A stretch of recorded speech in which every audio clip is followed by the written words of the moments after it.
जय श्री राम। आइए प्रभु श्री राम नाम की चर्चा करते हैं, जैसे हमने पहले भी की है।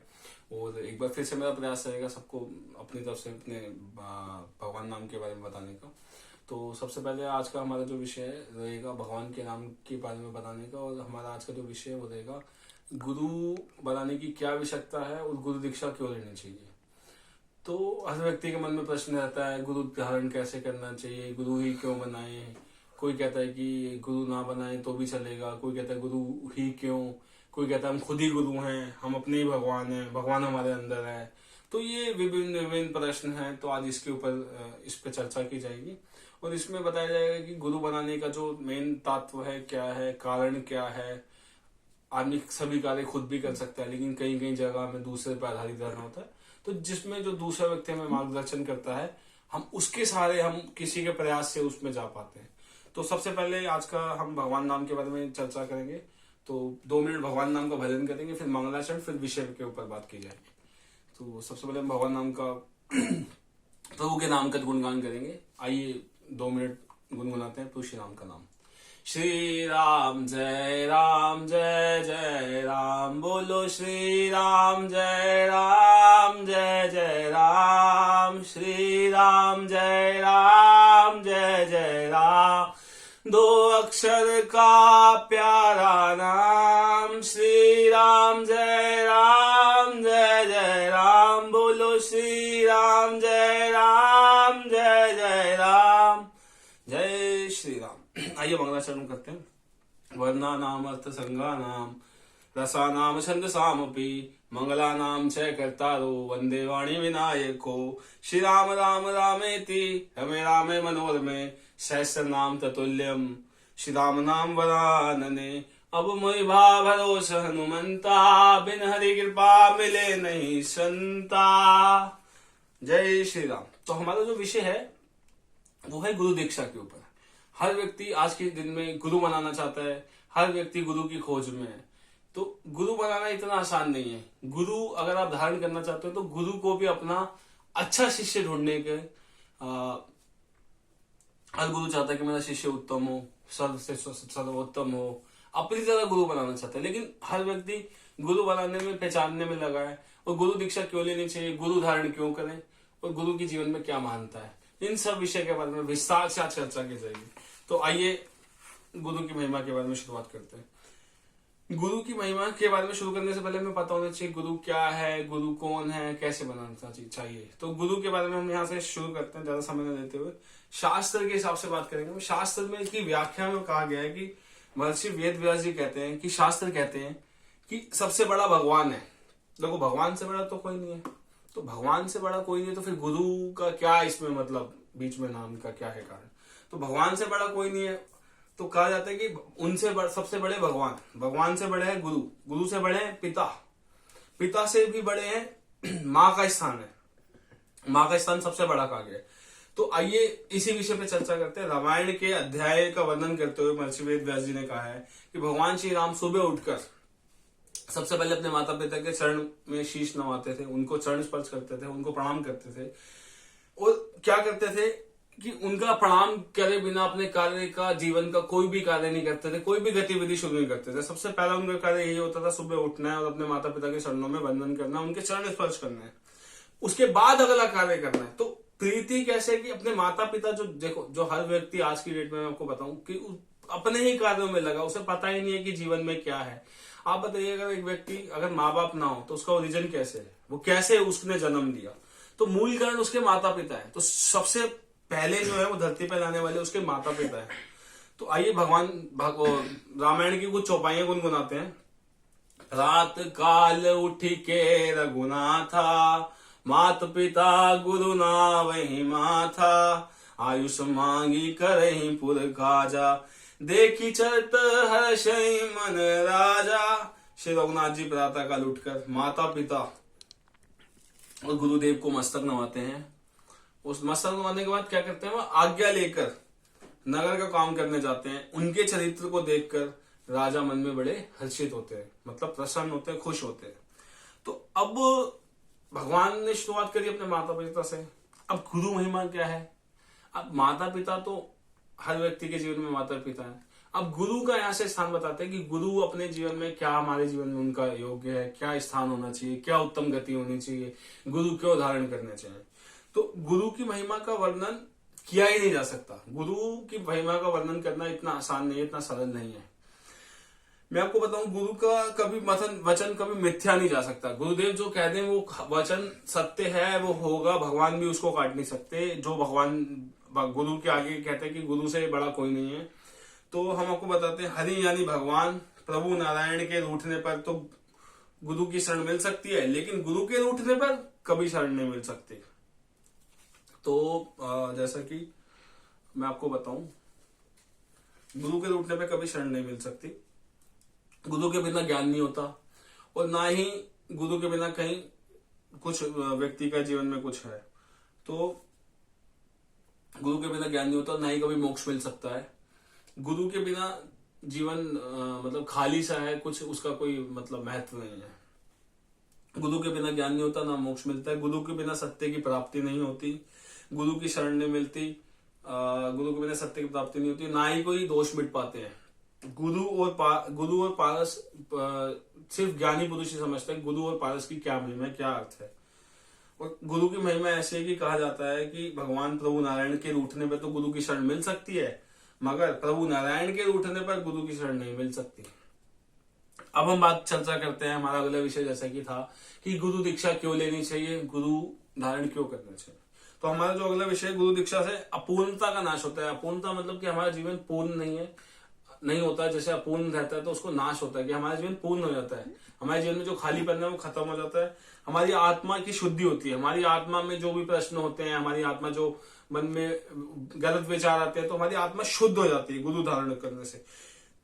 ज्यादातर देखा जाता है कि गुरु पूर्णिमा के दिन ही लोग अपने गुरु को बनाते हैं, धारण करते हैं, क्योंकि गुरु पूर्णिमा में जो शिष्य होते हैं वो अपने गुरु धारण करते हैं। जो नए शिष्य होते हैं, गुरु पूर्णिमा का विशेष दिन होता है, जिस दिन गुरु का ही महत्व बताया गया, उस दिन व्यक्ति अपनी गुरु दीक्षा ले सकता है। गुरु दीक्षा एक ऐसी प्रक्रिया है जो इस प्रकार से है, जैसे मैं आपको एक उदाहरणता बताता हूँ कि जैसे हम एक बीज लगाते हैं, बीज लगाकर धरती में बोते हैं, उसे बोने के बाद फिर उसमें खाद, जल, पानी समय से देते हैं। फिर उसमें क्या है कि धीरे धीरे एक वृक्ष रोपण होता है, उसको जल से सींचा जाता है।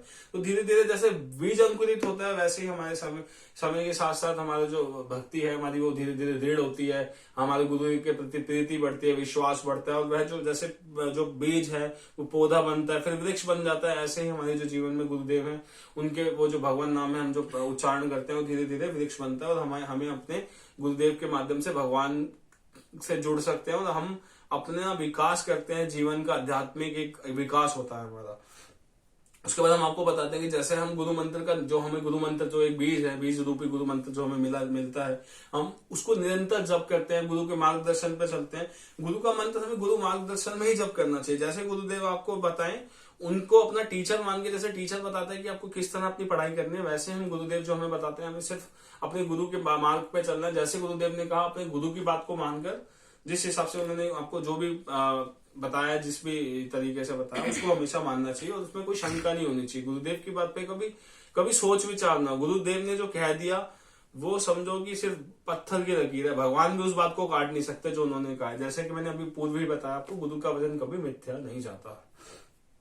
तो गुरु मंत्र में फिर आपको बताते हैं कि जब हम जप करते हैं, तो जप करते करते करते करते एक समय ऐसा आता है कि वह मंत्र सिद्ध होता है, और फिर हमें सिद्धि रूपी उसका फल भी प्राप्त होता है। अगर जैसे मानिए, अगर हम बीज डालेंगे, फिर वृक्ष आएगा, तो वृक्ष पे फिर फल भी लगेंगे। तो वो उस समय तक पहुंचने के लिए हमें निरंतर गुरु मंत्र का जाप करना होता है। करते करते करते एक समय ऐसा आता है कि हमारा मंत्र सिद्ध हो जाता है, और हमें उस सिद्ध होने के बाद हमें उसका फल मिलने लगता है। अब इसके बाद हम आपको बताते हैं कि हमारे गोस्वामी तुलसीदास जी हैं, और उन्होंने रामचरितमानस का वर्णन किया है, जैसे कि मैं आपको बता ही चुका हूं। तो हम अपने गोस्वामी तुलसीदास जी के बारे में बताते हैं कि उनके गुरुदेव कौन थे।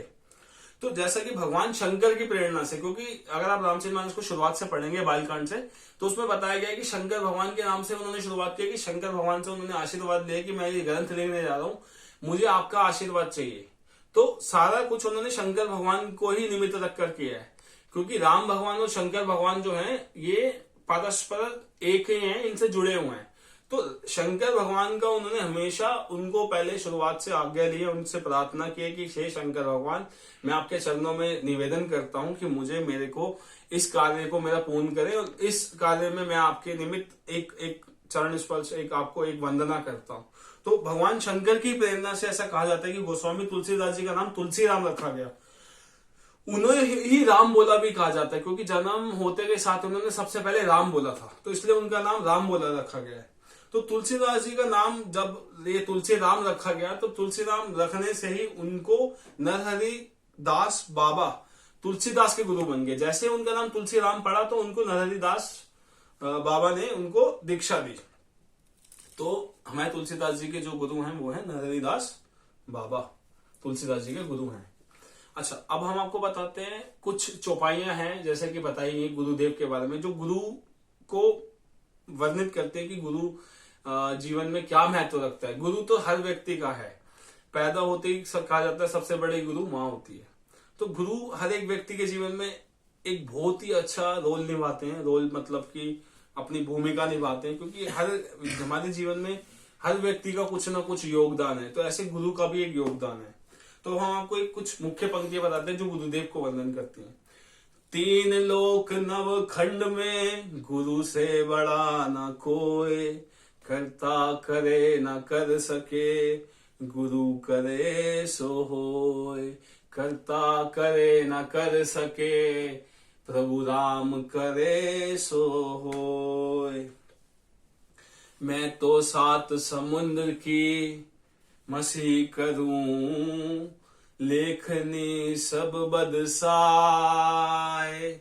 सब धरती कागज करूं, पर लेखनी सब सहाय। सब धरती कागज करूं, पर गुरु गुण लिखा न जाए।